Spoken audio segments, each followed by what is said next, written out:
নাকি তখনও ঘোরের মধ্যে আছেন? ভালোবাসা কিনা আমি বুঝতে পারিনি, কারণ আমি কোনোদিন তাকে আমি ভালোবাসি এই কথাটা বলিনি, বা আমি কোনোদিন চিঠি লিখিনি। সুতরাং এটা আমার দিক থেকে কি ভালোবাসা কিনা আমি জানি না, কিন্তু আমি এটুকুন বুঝতে পেরেছি এই মানুষটি আমাকে ভালোবাসে। এই মানুষটি যে আমাকে ভালোবাসে সেটা প্রকাশ করবার জন্য তিনি ব্যাকুল হয়ে আছেন এবং তিনি নানানভাবে প্রকাশ করছেন। সেই প্রকাশটা খুব প্রকাশ্য ছিল। বাট আপনি কি সিরিয়াস? আমার কাছে না, নক্ষত্রের রাত নাটকটির গল্প বললাম, এই নক্ষত্রের রাতের সেটে যারা উপস্থিত থাকতেন তাদের সবার কাছেই প্রকাশ। হ্যাঁ, আমরা মাঝে মাঝে এরকম দু একটা ইন্টারভিউ পড়েছিও, উনি ভীষণ রেগে যেতেন যদি আপনার হাত ধরে কেউ শর্ট দিতে পারে, এরকম শুনেছি, মানে আই এম নট শিওর। ওকে, তো আপনি কি সিরিয়াস হয়েছিলেন যে উনি যে বলছে সেটা আসলেই ভবিষ্যতে হতে যাচ্ছে, বা সেন্ট মার্টিন এরকম থাকবো, ঠিক আছে যদি থাকা হয়তো থাকবো, এরকম কোনো ব্যাপার স্যাপার ছিল নাকি জাস্ট বলার জন্যই বলা? আসলেই কি একজন লেখক জীবনের শেষ মুহূর্তে সেন্ট মার্টিনে একা গিয়ে থাকবেন?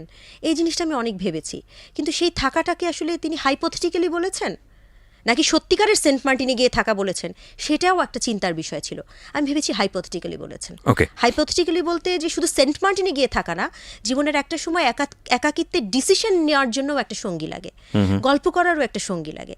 সেই সঙ্গীটা যে একদম বিয়ে করেই হতে হবে এমন কোনো কথা না, একটা বন্ধুও হতে পারে। আমার কাছে মনে হয়েছে একটা এমটিনেস আছে। হ্যাঁ, কেন মনে হয়েছে আমি তো বললামই যে উত্তরটা আমি দেওয়াটা উচিত না, অথেন্টিকেট হতো হুমায়ুন আহমেদ দিলেই, কিন্তু আমার কাছে মনে হয়েছে সেই এমটিনেসটার জায়গাটা তিনি কাউকে চাইছেন, কাউকে না, উনি আসলে আমাকেই চাইছেন। ওকে, সেই জায়গা থেকে আমি বিহেভ করেছি। Lucky you are first of all, because Humayun Ahmed fact. কিন্তু আপনার কাছে কেমন ছিল সেটা তো আপনার জায়গা থেকে, আমরা আমাদের জায়গা থেকেই মূল্যায়ন করছি। কিন্তু যদি এইভাবে জিনিসটা জানতে চাই একটু, সেটা হলো যে একটা সময় তো ডিসিশন নিতেই হয়েছে, ফর্মালি আপনারা বিয়ে শাদী করেছেন অনেক পরে, তো ওই জায়গাটা হুট করে আসলো নাকি আপনারা বুঝতে পারছিলেন যে না? এরপরে বহুবার আমি লম্বা সময় হুমায়ুন আহমেদের সাথে যোগাযোগ রাখিনি। যখন ফ্যাক্টগুলো, আপনি একটু আগে বলছিলেন না যে ফ্যাক্ট অনেক আসে, বাস্তবতা, পারিপার্শ্বিকতা, সামাজিকতা, এটা আরও পরে এসেছে।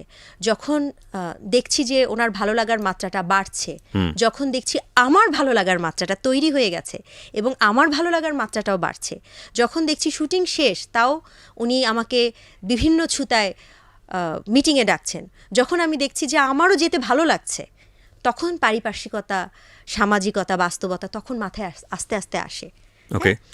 এবং এইসব বিষয় তো আসলে খুব বেশি ফ্যামিলির সাথে শেয়ার করা যায় না।